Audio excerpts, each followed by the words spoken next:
Bilangan pasal 34 ayat 1 sampai pasal 35 ayat 34. Tuhan berfirman kepada Musa, "Perintahkanlah kepada orang Israel dan katakanlah kepada mereka, apabila kamu masuk ke negeri Kanaan, maka inilah negeri yang akan jatuh kepadamu sebagai milik pusaka, yakni tanah Kanaan menurut batas-batasnya.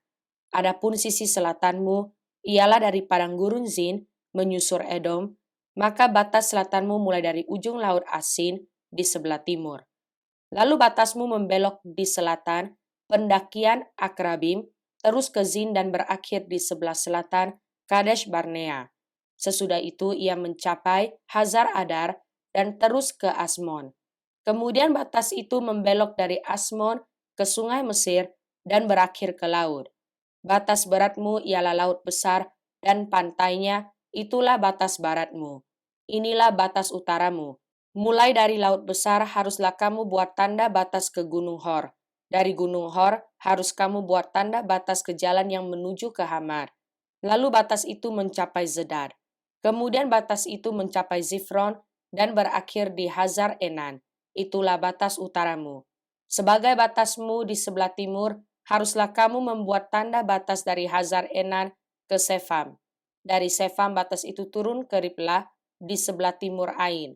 Kemudian batas itu turun lagi dan mencapai tebing danau Kineret di sebelah timur.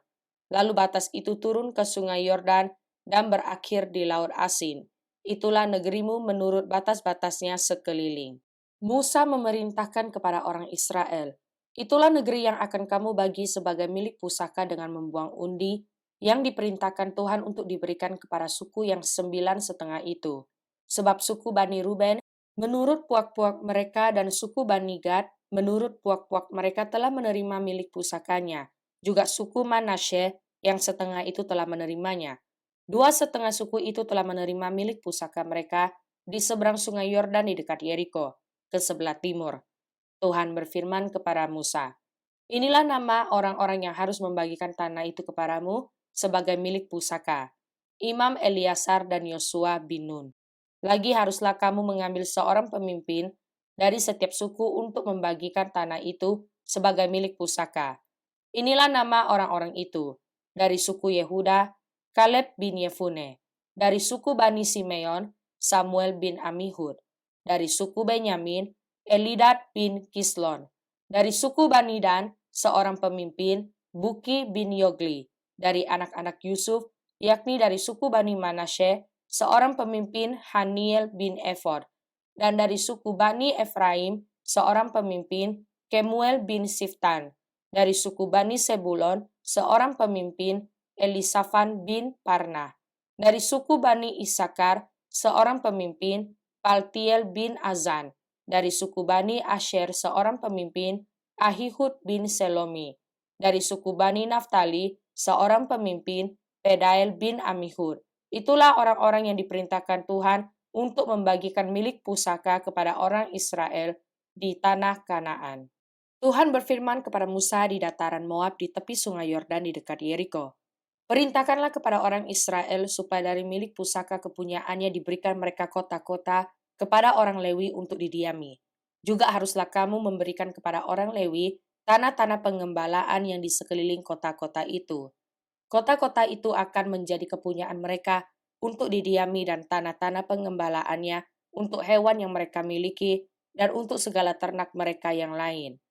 Tanah-tanah pengembalaan kota-kota yang harus kamu berikan kepada orang Lewi itu ialah dari tembok kota keluar 1.000 hasta berkeliling. Di luar kota itu haruslah kamu mengukur 2.000 hasta di sisi timur dan 2.000 hasta di sisi selatan dan 2.000 hasta di sisi barat dan 2.000 hasta di sisi utara, sehingga kota itu berada di tengah-tengah. Itulah bagi mereka tanah-tanah pengembalaan kota-kota. Mengenai kota-kota yang harus kamu berikan kepada orang Lewi itu, ialah 6 kota perlindungan yang harus kamu berikan, supaya orang pembunuh dapat melarikan diri ke sana. Di samping itu, haruslah kamu memberikan 42 kota.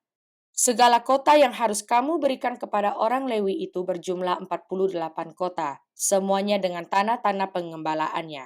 mengenai kota-kota yang akan kamu berikan dari tanah milik orang Israel, dari suku yang banyak jumlahnya, haruslah kamu ambil banyak, dan dari suku yang sedikit jumlahnya, haruslah kamu ambil sedikit. Setiap suku harus memberikan dari kota-kotanya kepada orang Lewi sekadar milik pusaka yang dibagikan kepadanya.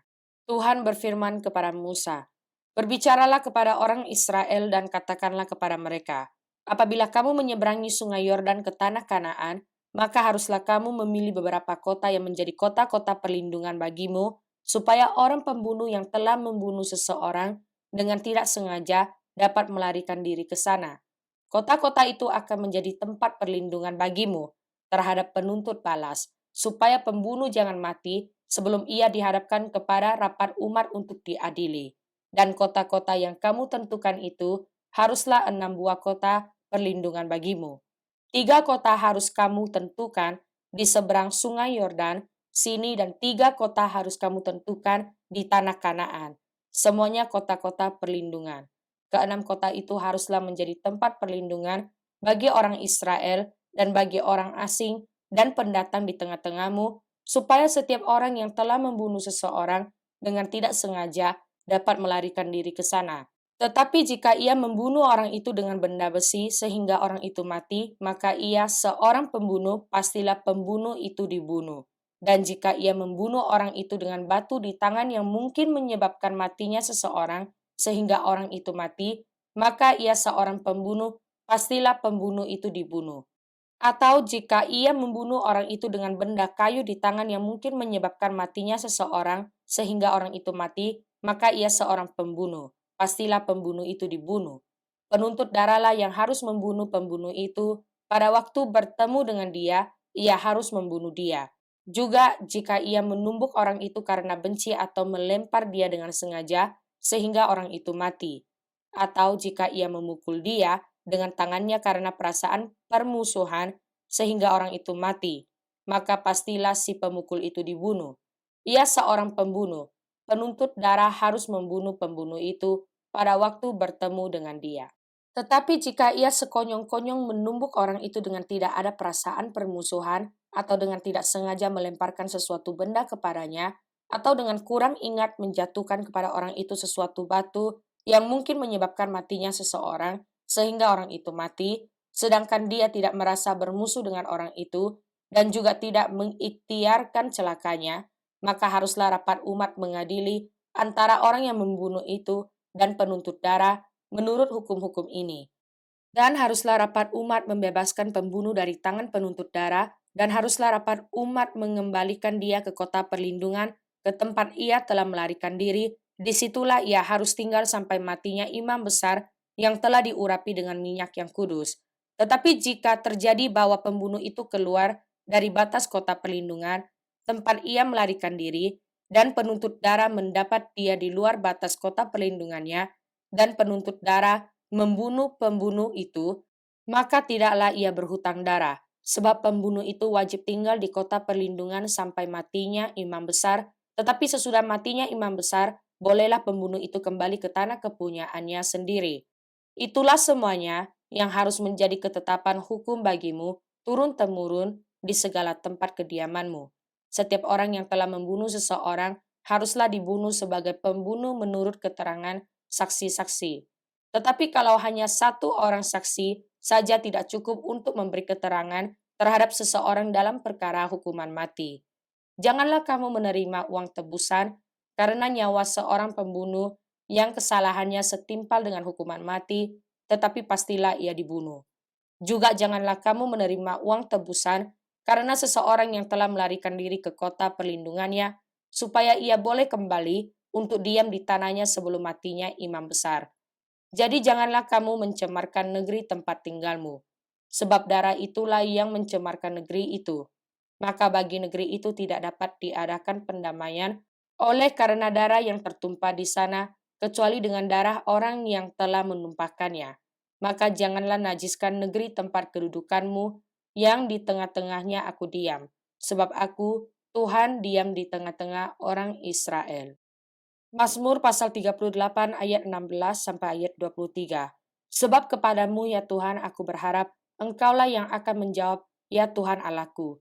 Pikirku, asal mereka jangan beria-ria karena aku, jangan membesarkan diri terhadap aku apabila kakiku goyah. Sebab aku mulai jatuh karena tersandung, dan aku selalu dirundung kesakitan. Ya, aku mengaku kesalahanku, aku cemas karena dosaku. Orang-orang yang memusuhi aku besar jumlahnya. Banyaklah orang-orang yang membenci aku tanpa sebab. Mereka membalas yang jahat kepadaku, ganti yang baik. Mereka memusuhi aku karena aku mengejar yang baik. Jangan tinggalkan aku ya Tuhan Allahku. Janganlah jauh daripadaku. Segeralah menolong aku ya Tuhan keselamatanku. Amsal pasal 9 ayat 16 sampai ayat 18. Siapa yang tak berpengalaman, singgahlah kemari. Dan kepada orang yang tidak berakal budi katanya, air curian manis, dan roti yang dimakan dengan sembunyi-sembunyi lezat rasanya.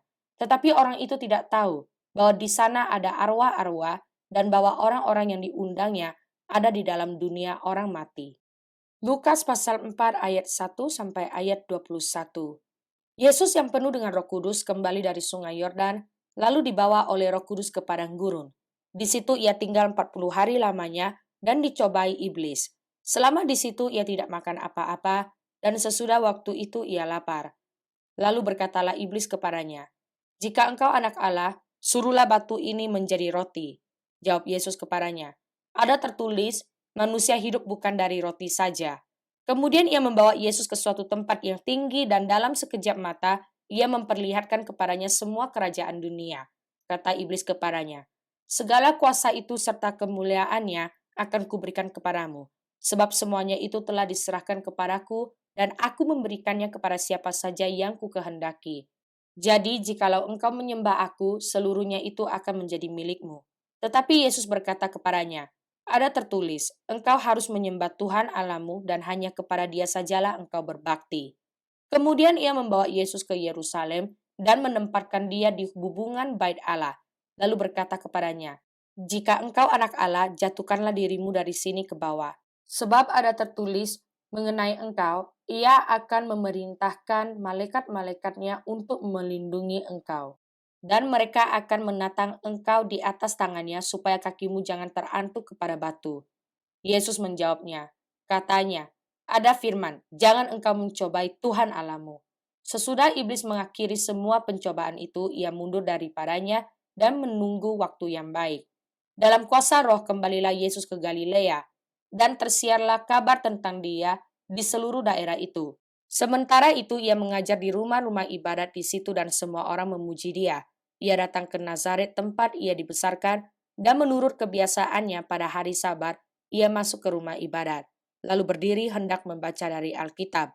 Kepadanya diberikan kitab Nabi Yesaya, dan setelah dibukanya ia menemukan nas, di mana ada tertulis, "Roh Tuhan ada padaku, oleh sebab ia telah mengurapi aku untuk menyampaikan kabar baik kepada orang-orang miskin, dan ia telah mengutus aku untuk memberitakan pembebasan kepada orang-orang tawanan dan penglihatan bagi orang-orang buta, untuk membebaskan orang-orang yang tertindas, untuk memberitakan tahun rahmat Tuhan telah datang."